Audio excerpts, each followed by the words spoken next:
একবার এক বিষাক্ত নাগিন ফিরে যাওয়ার পথে একটি পাথরের তলায় চাপা পড়ে যায়।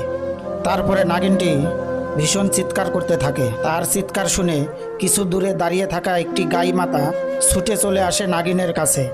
নাগিনের কাছে এসে গাই মাতা ওই পাথরটিকে সরিয়ে দেয়। নাগিন তখন গাই মাতাকে অসংখ্য ধন্যবাদ জানায় আর বলে, তোমার এই উপকার আমি জীবনেও ভুলতে পারবো না। তারপরে নাগিনটি ওখান থেকে চলে যায়। অনেক দিন পর গাই মাতা জঙ্গল থেকে ঘাস খেয়ে ঘরে ফিরছিল। ফেরার সময় অন্ধকার হয়ে যায়। তখন একটি সিংহ গাই মাতার সামনে হঠাৎ করে চলে আসে।